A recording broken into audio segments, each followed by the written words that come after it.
Olá, olá, olá, olá! Eita!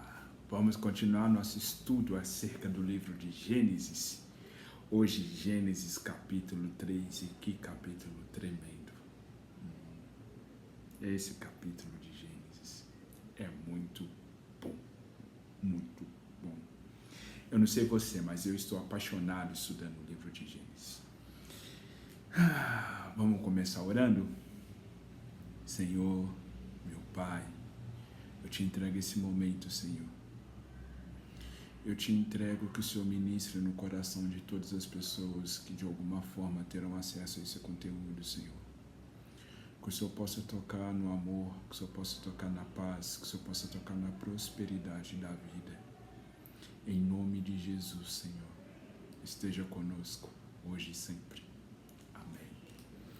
Meus queridos, capítulo 3 de Gênesis vai tratar sobre a queda de Adão e de Eva.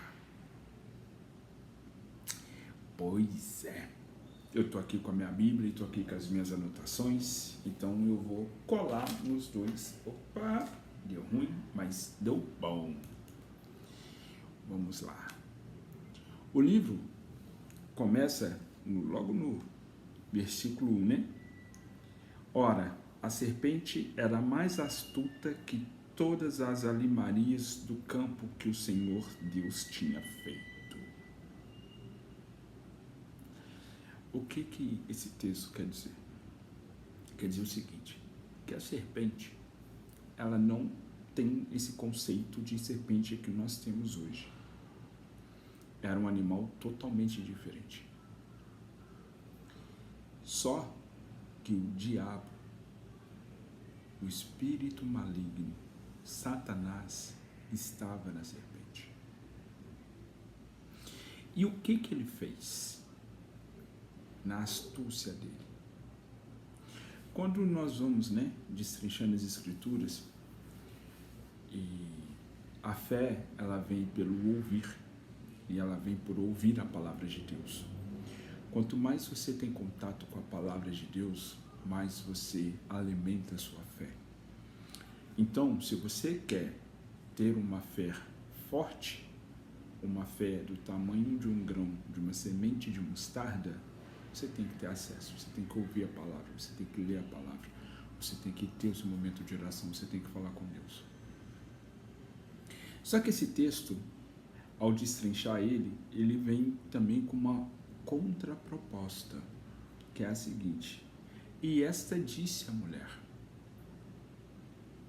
é assim que Deus disse, não comereis de todas as árvores do jardim? Então ele fez uma pergunta. E o que essa pergunta fez?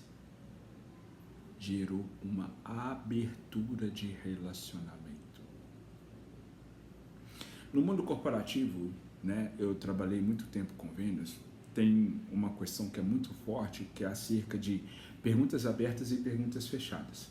Por exemplo, uma pergunta fechada. Você está com fome? Só existe uma resposta, sim ou não. Uma pergunta aberta. E qual é o poder da pergunta aberta? Gera relacionamento. Por exemplo, se você pudesse agora estar num restaurante, no lugar mais top que você conhece, qual é o prato que você pediria e quem que era a companhia que você queria estar? Essa pergunta é aberta porque ela, além de gerar um raciocínio, ela gera uma possibilidade de outras perguntas abertas, gera diálogo e gera relacionamento. E esse foi o grande problema na conversa da serpente com a mulher. Por quê? Porque quando elas começam esse diálogo, quando elas começam a conversar, a serpente gera na mulher uma situação de dúvida. E da mesma forma que a fé vem pelo ouvir a palavra de Deus, quando você ouve aquilo que não é palavra de Deus, te gera dúvida. E a dúvida, há abertura para o pecado. E por isso que Eva e Adão caíram no jardim. Porque foi gerado dentro de Eva e depois dentro de Adão o sentimento de dúvida. Porque a serpente disse para Eva, versículo 4, então a serpente disse à mulher, certamente não morrereis. Como assim? Deus disse que eu não vou morrer e você está falando que eu não vou morrer? E a serpente continua, versículo 5. Porque Deus sabe que no dia em que dele... No dia em que dele comerdes, se abrirão os vossos olhos e sereis como Deus, sabendo o bem e o mal. Até então, o homem só tinha dentro dele o bem. Ele não tinha uma noção do mal. E o que é o mal aqui? Né? É aquilo que não é santo. A tradução de maldade aqui é aquilo que não é santo, aquilo que não é divino, aquilo que não é de Deus. Você vai ter o conhecimento das coisas que vêm de Deus e você vai ter o conhecimento das coisas que não virá de Deus. E a Eva, ela não queria comer o fruto, porque se ela quisesse comer o fruto, ela tinha comido sem a serpente falar. Mas a Eva ficou interessada, inclinada pelo benefício do conhecimento que aquela fruta lhe dara. A Eva, ela não quis o milho, ela só queria o bolo. E por isso, por ela olhar somente para o interesse dela de adquirir o conhecimento, ela deixou de lado aquilo que ela é de Deus, ela deixou de lado aquilo que ela é palavra de Deus, para ela poder buscar o que ela queria.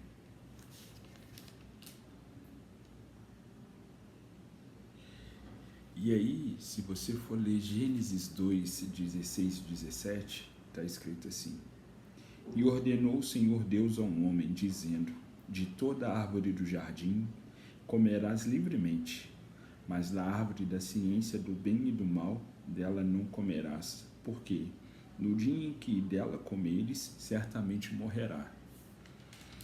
E isso é muito importante, voltar nesse texto, em Gênesis 2, 16 e 17, porque aqui está um comando de voz para o homem.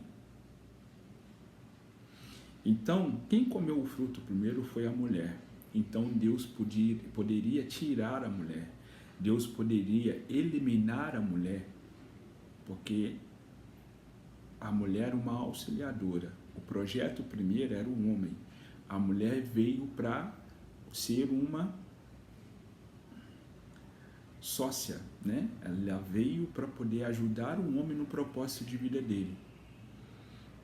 Só que o texto não para na traição da mulher. O texto não para com a mulher comendo a fruta. E o texto continua, né?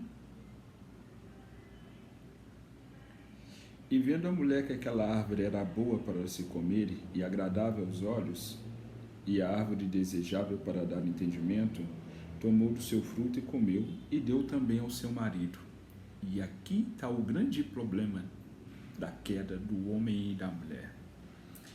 Foi a Eva ter dado o fruto para Adão. Adão, ele tinha a ordem de Deus para não comer do fruto, mas ele foi, motivado pela mulher. E aqui nós temos dois agentes muito importantes. Nós temos a serpente, que simboliza o pecado, que simboliza o diabo, que é um agente pecaminoso. Ela influencia a mulher.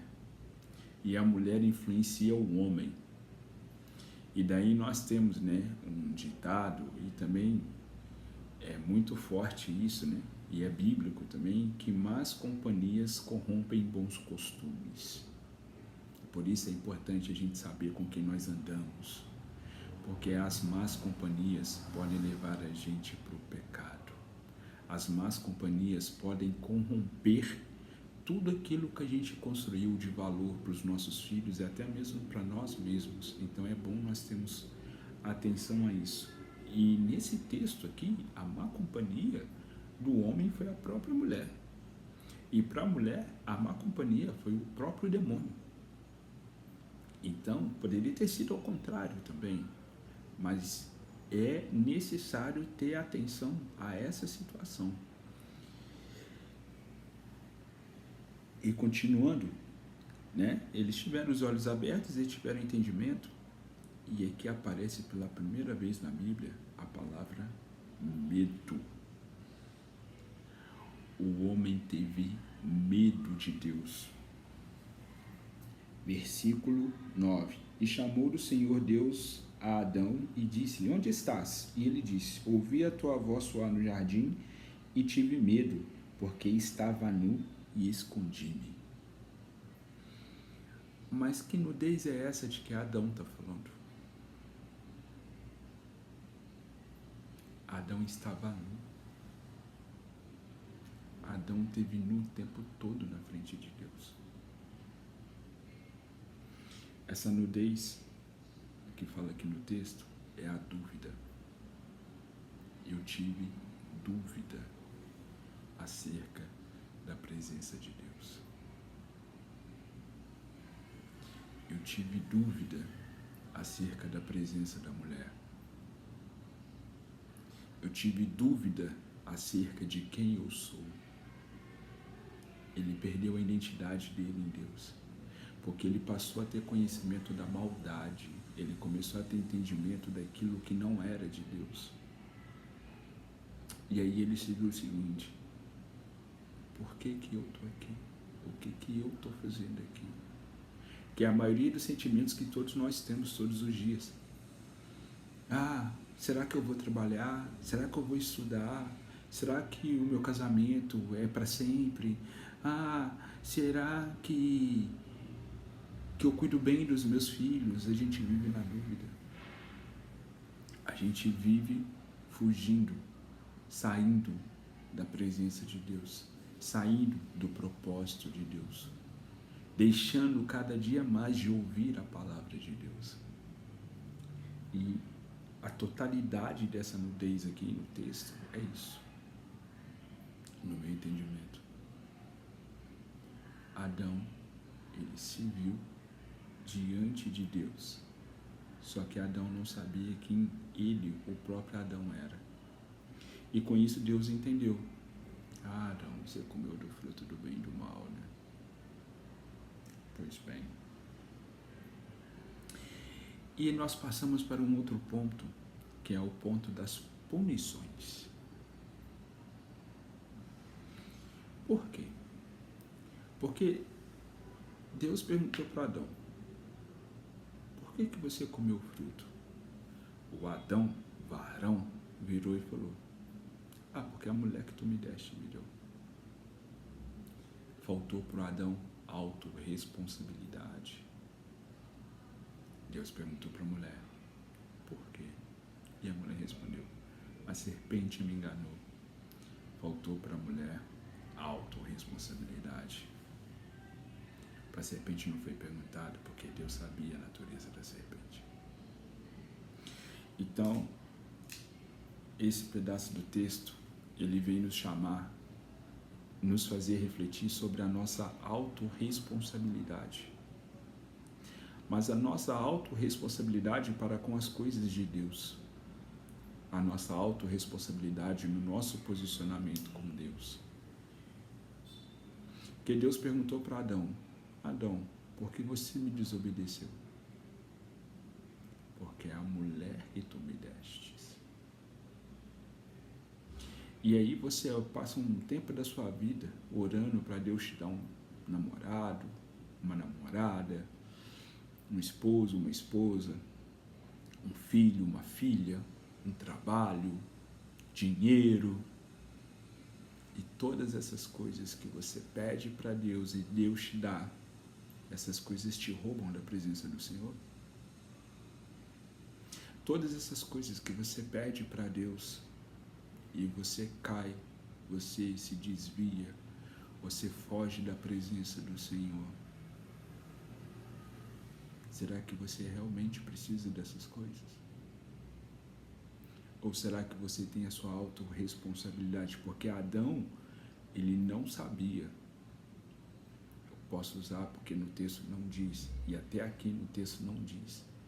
Adão não conhecia o arrependimento, mas eu e você conhecemos o arrependimento. E a gente se arrepende?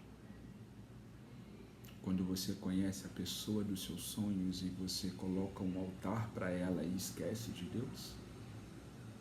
O emprego dos seus sonhos, você esquece das coisas de Deus? A sua família foi Deus quem te deu e você esquece da sua família? E dentro das punições, a primeira a ser punida é a serpente. Deus fala com a serpente: a descendência da mulher vai pisar na tua cabeça. E quem é a descendência da mulher é a igreja.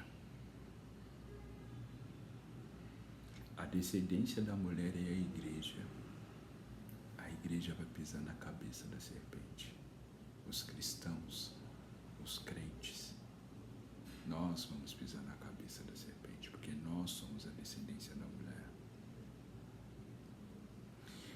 A mulher, Deus fala para ela: você vai sentir a dores de parto. Ou seja, a igreja, a mulher, gera filhos do pecado. Porque somente Adão, Eva e Jesus nasceram sem pecado. O resto da humanidade, todo mundo tem uma origem pecaminosa, uma natureza pecaminosa. E Deus fala para a mulher assim: a partir de hoje o seu desejo será para com seu marido e ele a dominará. O que isso quer dizer? Quando Deus deu sono para o homem, ele tirou do homem um pedaço da costela, que ela na lateral, ou seja, os dois eram iguais. A partir daquele instante eles não são mais iguais, porque a mulher vai ser dominada pelo homem. E ao homem, Deus fala para ele o seguinte: a partir de hoje você vai ter que lavrar a terra. Por quê? E isso é uma coisa muito importante no texto, e eu acho isso uma das coisas mais maravilhosas, porque o homem ele foi gerado, o homem ele foi criado, o homem teve a vida para cuidar das coisas do Senhor. Concorda comigo? O homem, tanto que em Gênesis 2 vai falar que nada ainda tinha germinado, porque ainda não tinha chuva e o homem não tinha lavrado a terra. Então o homem ele foi feito para o trabalho. Só que o homem ele era santificado, ele era de Deus. Vou usar assim para ficar fácil o entendimento. Ele era santificado, ele era de Deus e estava no local que também era santo, que também era de Deus. Então o homem ele estava no cenário perfeito, no plano perfeito. Ele estava no jardim do Éden, no local que Deus separou para que o homem ficasse. E Deus disse para ele: a partir de agora, você vai sobreviver do fruto do seu suor. Ou seja, você não é mais santo.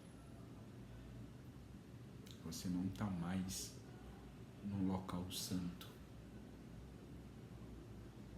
Por isso que o trabalho ele é tão pesado. Porque nós não somos mais santos. Nós temos que fazer todo um processo diário de santificação. Enquanto lá, o homem já era perfeitamente santo. E depois disso, Deus expulsa o homem e a mulher do jardim.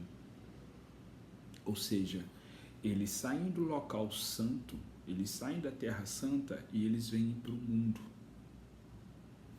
O entendimento que eu tenho aqui a respeito do trabalho do homem, é que o homem ele tem que buscar novamente a santidade. E a santidade dele tem que ser manifestada em todas as coisas ao seu redor, para que as coisas ao seu redor deem frutos. Por exemplo, se a gente for pegar no caso lá de Abraão. Abraão vai para a terra que eu lhe mostrarei. E Abraão foi para uma terra que não tinha nada, porque a terra precisava da bênção de Abraão. E Abraão era abençoado. Adão aqui, ele não era mais abençoado, ele tinha que buscar, porque porque aqui ele estava corrompido pelo pecado.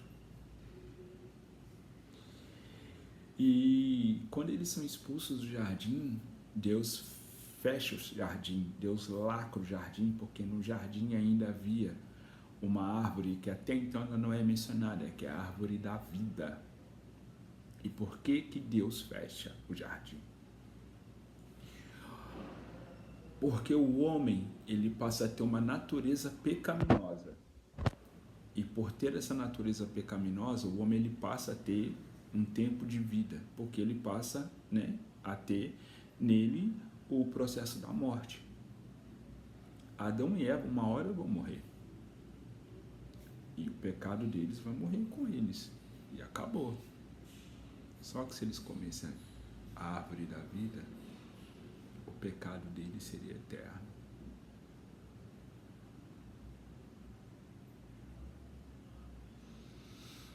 Por isso que eles não poderiam comer da árvore da vida. Por quê?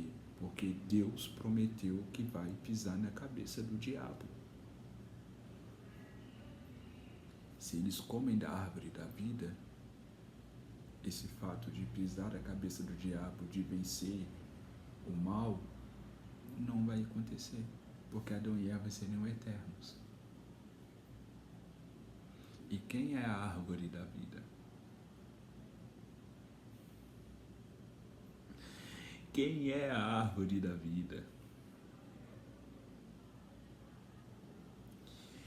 E esse texto, ele fica ainda muito mais maravilhoso quando a gente entende que tudo que acontece na nossa vida de ruim, ou a maioria das coisas, porque tem algumas coisas que Deus permita que aconteça, por exemplo, igual com Jó, Deus permitiu que o diabo tocasse na vida dele, né, nas coisas dele. Mas muitas das coisas, dos nossos sofrimentos e das nossas dores é devido à desobediência. E a desobediência é sair do propósito de Deus, sair daquilo que Deus quer para a minha vida e para a sua vida. E Deus tem um propósito com todo mundo. Deus tem um plano para a vida de todas as pessoas. E desobedecer esse plano nos faz sermos expulsos da terra santa, da terra, do local, do ambiente que Deus preparou para nós. E como que eu sei qual é o propósito da minha vida? É só você perguntar para o seu Criador. A fé vem pelo ouvir a palavra de Deus. Quanto mais você ouve a palavra de Deus, quanto mais você adora a Deus, mais próximo de Deus você se torna, porque você se torna parecido com aquilo que você adora. Então, meu amigo, minha amiga, my best friend forever alone, busque estar na presença de Deus. Busque se santificar todos os dias. Busque todos os dias ouvir a voz do Senhor, para que você encontre o propósito da sua vida, o plano de Deus para a sua vida. E se você fizer prova de Deus, se você perguntar para Ele, Ele vai te responder. Até o próximo estudo.